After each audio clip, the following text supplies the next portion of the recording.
rest in peace to every prominent personalities that have just died of recent. My name is Maria Moody, and welcome to another exciting episode of the platform. And this is, I love to introduce this whenever I think for the people of those that are just joining me for the first time. The platform is where we actually talk about the state of affairs of the nation, the main thing that we really need to discuss that affects everybody individually. And today, we'll also be talking about rape and laws. You know, a lot of things has been happening of late, most especially in the Akinyele local government and every other local government areas in Oyo State. We've been hearing here and here that there are a lot of rape cases. There was some that I couldn't just get a picture out of my head for like 4 days, and it's something that as a mother, as a woman, it's actually mind-boggling, and I can't just get my head off it. And the baby that we're talking about in particular has to go through 4 correctional surgeries. Who could do that into such a beautiful, innocent soul? So that is why I have a very honorable guest in the house. I'll just go back for this quick commercial break, and I'll be right back with the questions.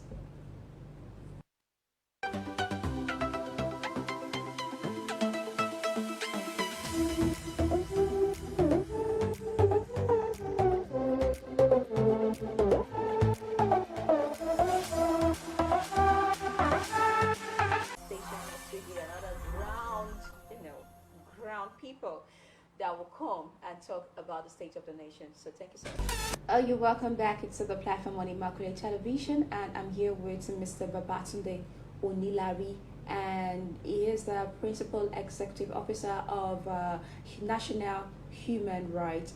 It's an honor to have you in the house, because I love this kind of a thing that you're doing. It's actually something that you can't just wake up to. It's something that it has to be your passion. It's something that it has to just do with your emotional strength for you to do that kind of a thing. Yes. You're welcome, sir. Thank you very much. I'm a staff of National Human Rights Commission, and human rights to me is a call, and that's why, as a staff of National Human Rights Commission, I take the job as a call.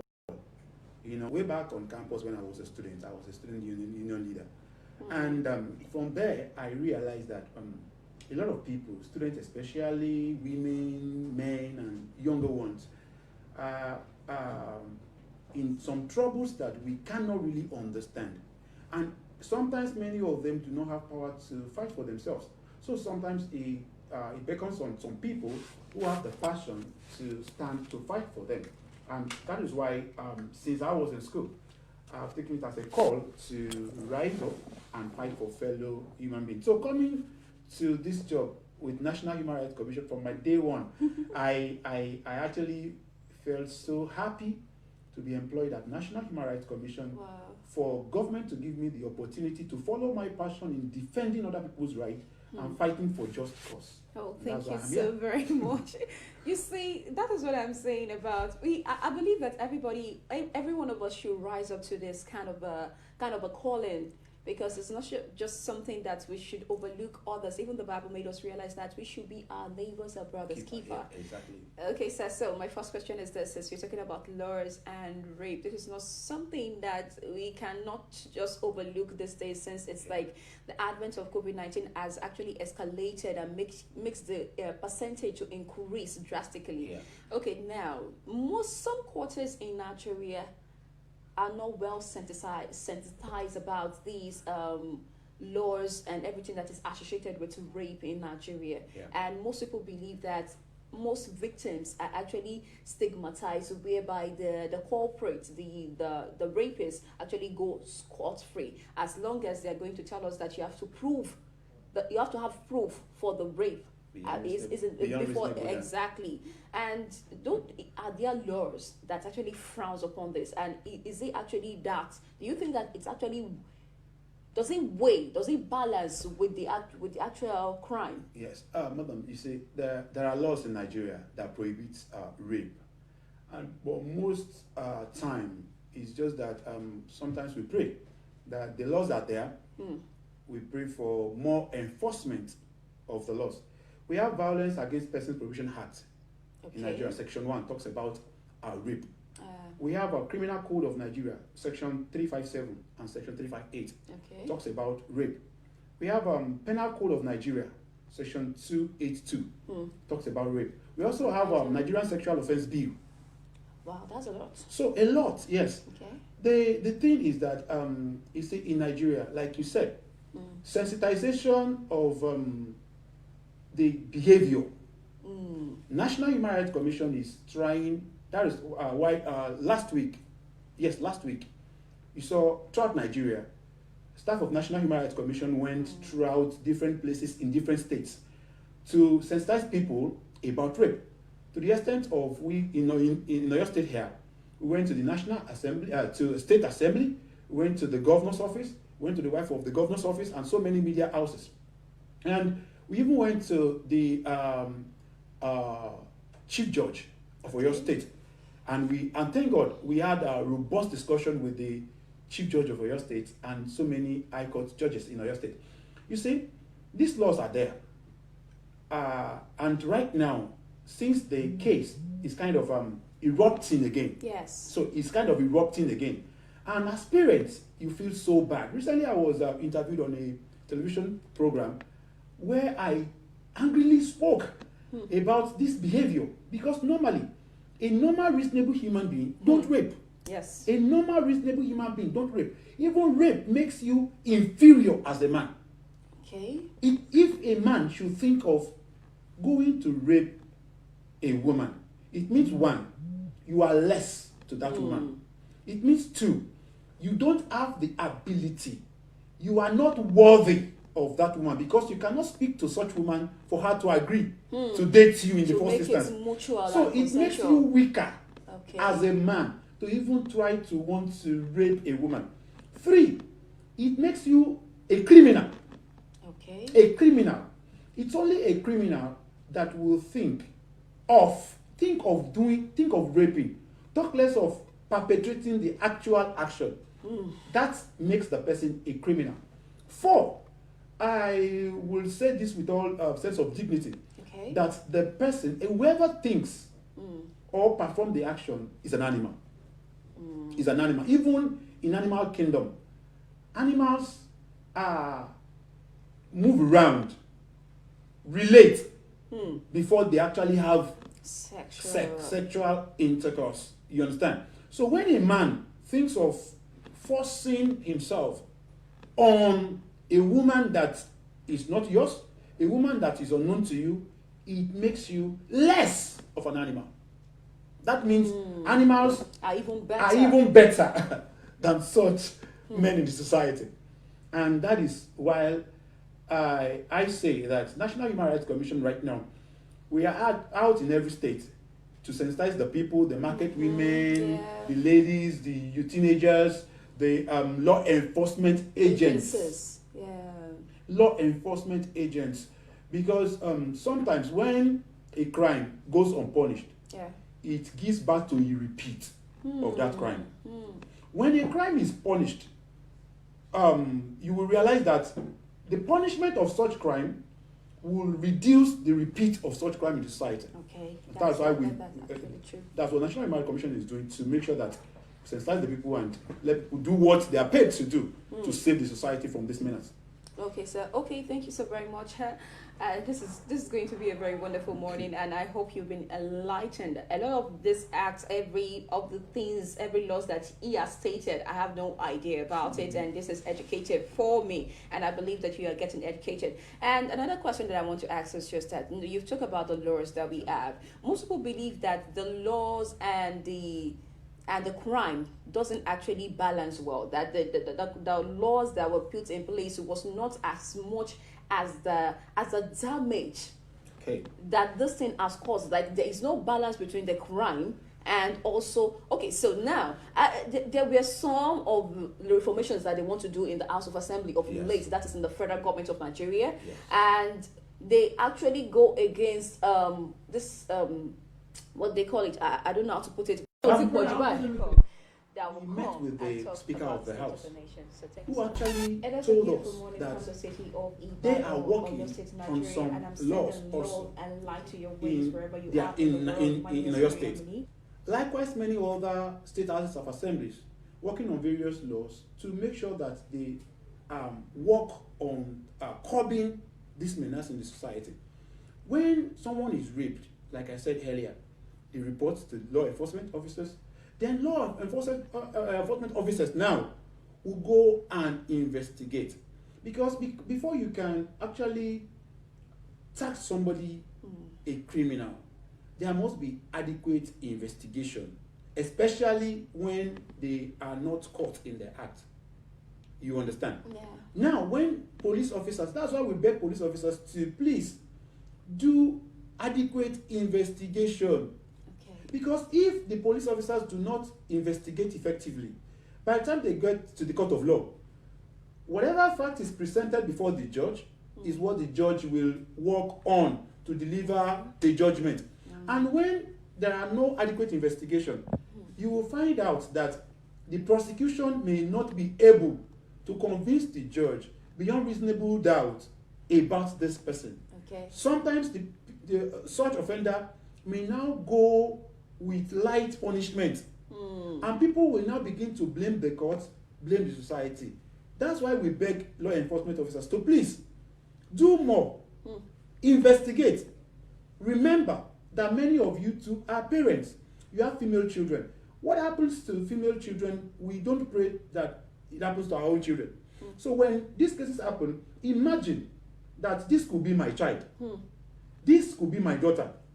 If this is my daughter, would I just investigate shabbily? Would I not go into the in-depth research, in-depth investigation about this case so that the rape victim can get justice? The victim the offender can be sentenced. Because when the offender is not sentenced, when the offender do not get adequate punishment, it gives him courage to want to go ahead to do it to another person. So your failure in the earlier investigation will give another opportunity for that person to injure another person. So please curb this act by making sure that offenders get punished, and not just get punished, get extensively punished beyond reasonable doubt. Oh, thank you so very much. I have been discussing with Mr. Babatunde Onilari, and we have been talking about human rights and when it's talking about laws and rape. And I'm still here. My name is Maria Muni, and this is the platform. And my second question, you were just talking about laws, reformation, and law enforcement agencies. A lot of people believe that there is more that has been saddled for these police officers. Okay. That a lot of them has a lot of things that they're like the police agencies, the institution as an organization is saddled with so much responsibility. You understand? Like they won't have enough time and enough manpower to actually do the needful if it actually happens to be rape and rape cases and every other thing like that. Okay. What I'm not trying to say in this essence is just that why is it that we can't actually have like an agency just like we have FRSC, okay, that that one is actually the police are not saddled with FRSC's job because they are about road transport and every other thing like that. Yeah. Now, don't you think that we're supposed to have an agency that is going to deal strictly with that? So that this vices can actually stop. Even it will not be stopped, it will actually be reduced drastically. See, my sister, I really appreciate that. You see, the federal government has its own policies and principles and agencies and what have you to deal with so many issues in the society. Now, police, you see, there are so many departments in the police force, and there is a gender unit in police force. Okay. There's human rights tables at various police stations. And see, Nigerian police force are to some large extent, seriously, they are trying their best. But every organization has its own strengths, weakness, opportunities, and threats. Now, government has so many agencies dealing with this kind of criminality. You understand? Police is one.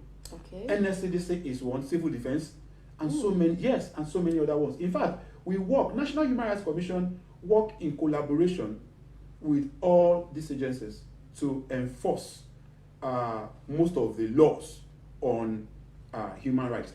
You see, now if government would have to create another agency, it would be like creating so many agencies to deal with the same issues.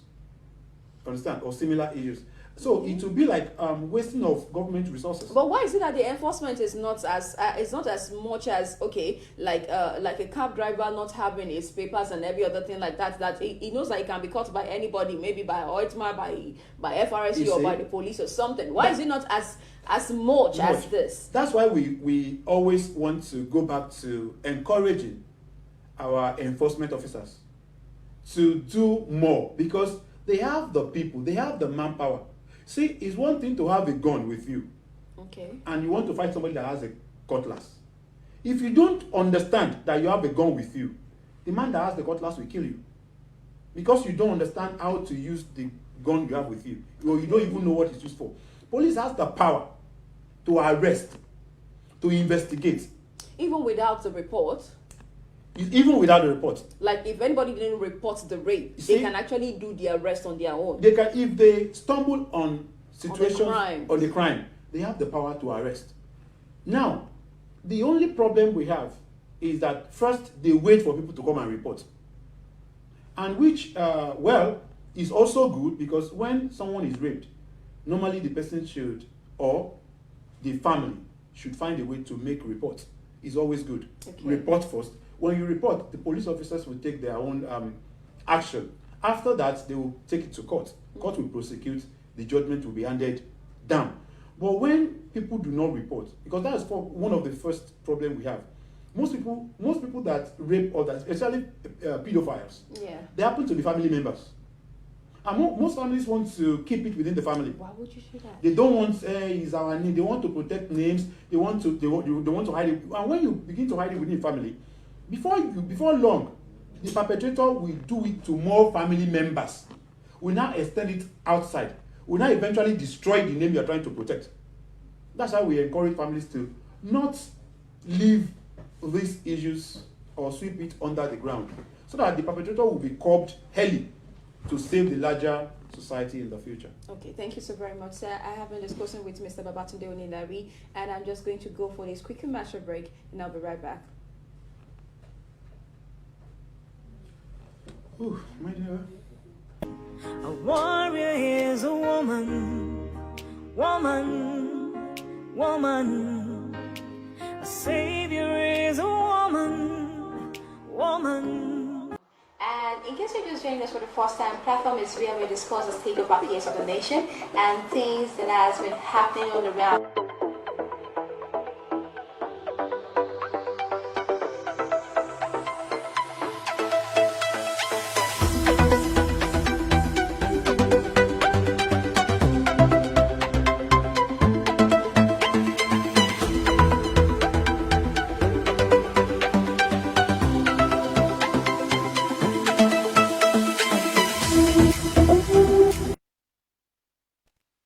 Immaculate Television. My name is Maria Moni, and I have been discussing laws and rape with Mr. Babatunde Onilari. He's a principal executive officer of National Human Rights Commission, and we have been discussing a lot of things. He has said it's actually very enlightening and educative, whereby it's all the laws that have been in place and so many agencies that handles human rights, rape, and every other thing that's associated with it. Now, my next question is this.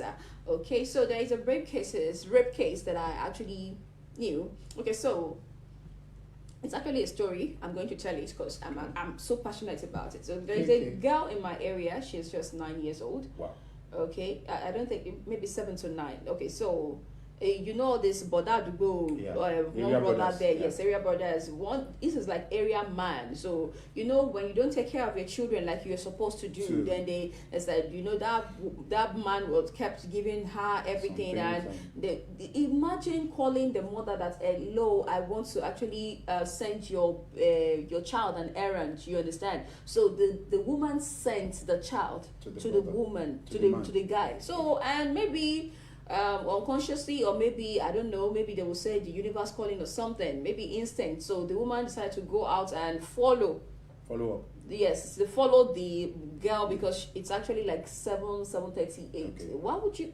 I don't know. There's a lot of discrepancies along that line, though that's on the mother's part. No, now my point now is just that night they discovered that this man has been sleeping with the girl since like 6 months ago. I'm talking about December till like maybe last month that I heard about it. Wow.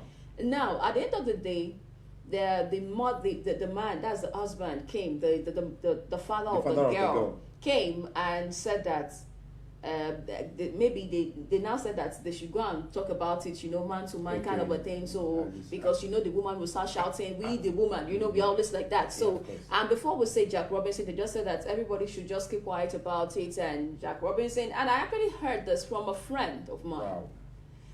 This wasn't an eyewitness account, but a friend of mine. And the worst part is just that the lady called me because I'm a press person. He wants me to get involved with it so that at least this thing can actually come to light and the person will actually get arrested and everything. Very good. And before we could actually explain this thing in detail, before I could come in and everything, the man was going from house to house to cause anybody that actually take this thing up. The father of the girl. Yes, the father of the girl. And before we can say anything, the thing just died down like that. See, my sister. And they collected money from the guy. From the guy. You see, that's...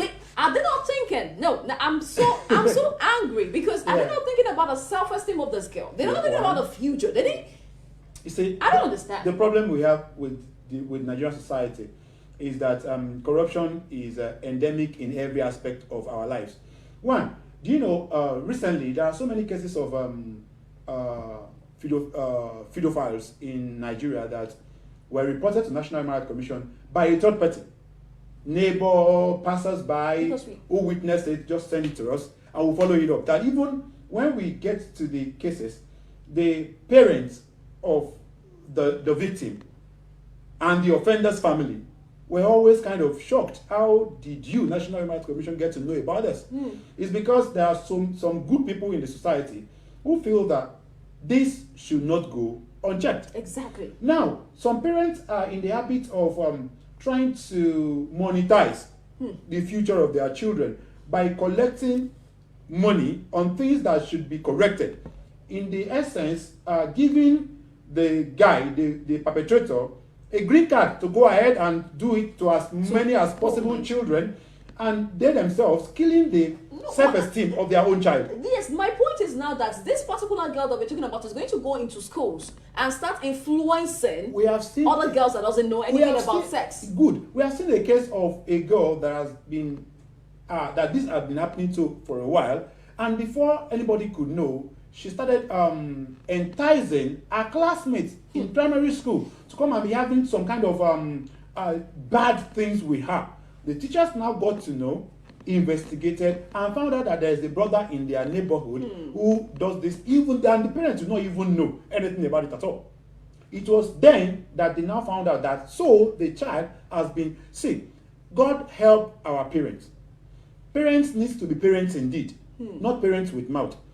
It's not about giving children food alone that makes you a parent. It's also monitoring their well-being. You can't, if you take care of your children very well, you can't just send your child, a minor, a baby, to go and help somebody to buy something in the neighborhood. It's wrong.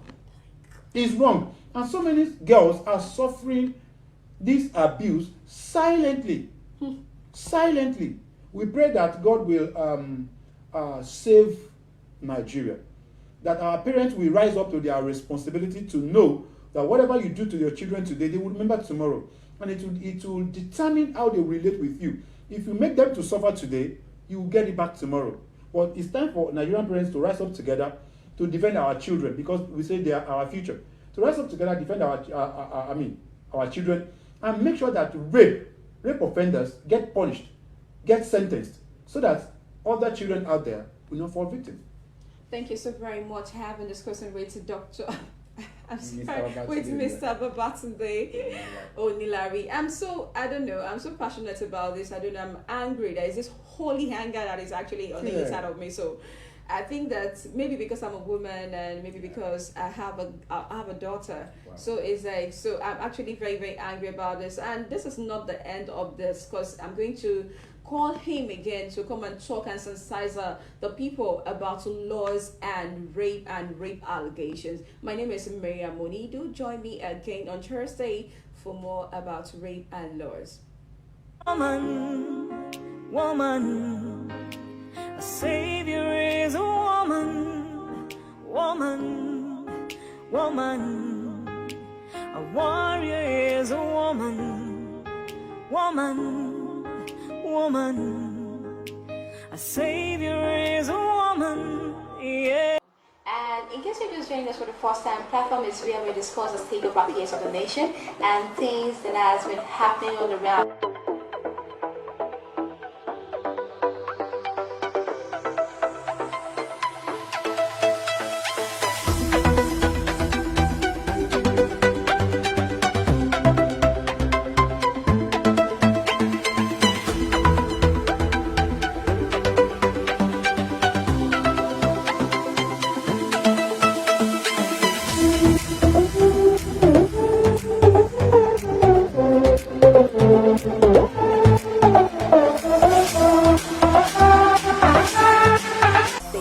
Give you another ground people that will come and talk about the state of the nation. So thank you so much.